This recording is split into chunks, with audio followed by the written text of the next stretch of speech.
Hi friends, welcome to ARK talks.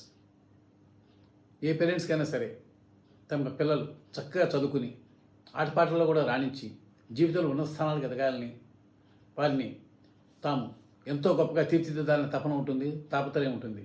అందుకోసం వారు ఎన్ని త్యాగాలైనా చేస్తారు, ఎన్ని కష్ట నష్టాలకైనా ఓర్చుకుంటారు. అవసరమైతే తమ అవసరాలను తగ్గించుకుని, తమ కావలసిన కనీస అవసరాలను కుదించుకుని, తమకు స్తోమత ఉన్నా లేకున్నా కూడా చదువు బాగా చెప్తారంటే ఎంతో ఖరీదైన స్కూళ్ళలో కూడా చేర్చడం మనం చూస్తూనే ఉన్నాం. ఆ తర్వాత ఎక్స్ట్యూషన్లు ఇవన్నీ వాటికి అదనం, ఇవన్నీ అందరికి ఇళ్లలో దాదాపుగా ఉండేవి. ఇట్లా తమ పిల్లలు బాగా చదువుకోవాలని, చదువులో రాణించాలని, అందరికంటే ముందుండాలని. ఇంతవరకు పర్లేదు, అర్థం చేసుకోవచ్చు. కానీ పుదుచ్చేరిలోని ఒక టీచర్ గారు మాత్రం అలా అనుకోలేదు. ఆవిడ తన కుమార్తె బాగా చదువుకోవాలని, తరగతులు ఫస్ట్ నిలవాలని అనుకున్నారు. అందరిలాగానే తప్పు లేదు. కానీ అందుకు ఆమె ఎంచుకున్న మార్గం మాత్రం అమానుషమైంది. అందుకే ఆమె ఏం చేశారంటే, తన కుమార్తె చదువుతున్న పాఠశాలలో చదువుతున్న అదే తరగతి విద్యార్థి తన కుమార్తె కంటే అన్ని విషయాల్లో, చదువులోను ఆటపాటల్లోనూ ఇట్లా ముందంజలో ఉండటంతో అతన్ని అధిగమించే స్థాయి బోధన, మోటివేషన్ తన కుమార్తెకి ఇవ్వకుండా కేవలం అతన్ని భౌతికంగా అంతమొందిస్తే అక్కడితో ఆ ఫస్ట్ ప్లేస్, తరగతుల ఫస్ట్ ప్లేస్, ఇట్లా అందరి ప్రశంసలు తన కుమార్తెకి దక్కుతాయన్న ఘోర దురాలోచనతో ఆ బాలుడిని పొట్టన పెట్టుకున్నారు. ఎంతో గౌరవప్రదం.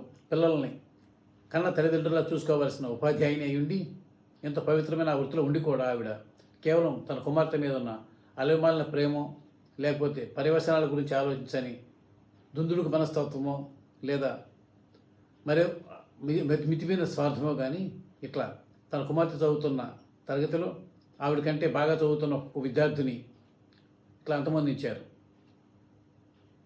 వివరాలు ఇలా ఉన్నాయి. పుదుచ్చేరిలోని కారైకల్ జిల్లాలో నెహ్రూ నగర్ అనే ఊళ్ళో ఒక పాఠశాల ఉంది, ప్రైవేట్ పాఠశాల. అందులో బాలమణికంఠన్ అనే అతను 13 ఏళ్ళ పిల్లవాడు 8వ తరగతి చదువుతున్నాడు. అదే తరగతిలో అతనితో పాటు చదువుతున్న అరుల్ మేరీ అనే పాప కూడా బాగా చదివే పిల్లే, కానీ ఈ బాలుడితో పోలిస్తే అంతా ఆవిడ వెంగొంజలోనే ఉండేది. బాలమణికంఠన్నే అరుల్ మేరీ కంటే కూడా చదువులోను ఆటపాటల్లో ముందుండేవాడు.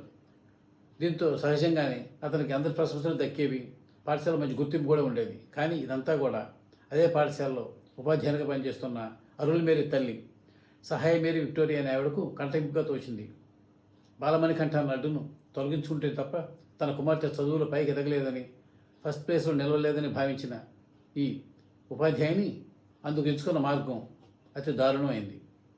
ఆవిడ ఏం చేసిందంటే, 3 ఏళ్ల క్రితం పాఠశాల వార్షికోత్సవం తర్వాత పలు రంగాల బహుమతులు అందుకుని ఉత్సాహంగా ఉన్న బాలమణికంఠన్కు తల్లిదండ్రులు పంపించారంటే కూల్ డ్రింక్ను సెక్యూరిటీ గార్డ్ ద్వారా పంపించింది. దాంతో నిజమే అనుకుని దాన్ని ఆనందంగా తాగిన బాలమణికంఠన్ కొద్దిసేపటికే తీవ్ర రుగ్మతకు గురయ్యాడు. అపస్మార స్థితికి చేరుకున్నాడు. అతను వాంతులవడం ప్రారంభించాయి. ఇదంతా గమనించిన తల్లిదండ్రులు హుటాహుటిన ఆసుపత్రికి తీసుకువెళ్ళినప్పటికీ ఫలితం లేదు. అతను వెంటనే చనిపోయాడు. ఆ తర్వాత దర్యాప్తు ప్రారంభించిన పోలీసులకు విస్తుపోయే నిజం తెలిసింది. ఎందుకంటే ఆ కూల్ డ్రింక్ను బాలమణికంఠన్ తల్లిదండ్రులు పంపలేదని, ఈ టీచర్ అయిన విక్టోరియానే ఆ కూల్ డ్రింకులు విషం కల్పించి ఒక సెక్యూరిటీ గార్డు ద్వారా ఆ బాలుడికి తల్లిదండ్రులు పంపించారని చెప్పి తాగేలా చేసిందని, దీంతో అతను చనిపోయాడని తేలింది. ఫలితం ఆవిడ గత 3 ఏళ్లుగా జైల్లో ఉంది. ఆవిడ ఏ కూతురికైతే చేసిందో, ఏ కూతురు ఫస్ట్ ప్లేస్ నిలబెట్టాలనుకుని ఈ దారుణాన్ని గుడిగట్టిందో, ఆ అమ్మాయి ఆ పరిణామంతో మానసికంగా కృంగిపోయింది. ఇట్లా ఈవిడేమో ఒక బాలుడిని నలుగొన్న అపరాధ భావంతోనూ పశ్చాత్తాపంతోనూ రగిలిపోతూ 3 ఏళ్ళుగా జైల్లో ఉంది. నిన్న వెలువడిన తీర్పులో ఆవిడకు న్యాయమూర్తి జీవిత ఖైదు విధించారు.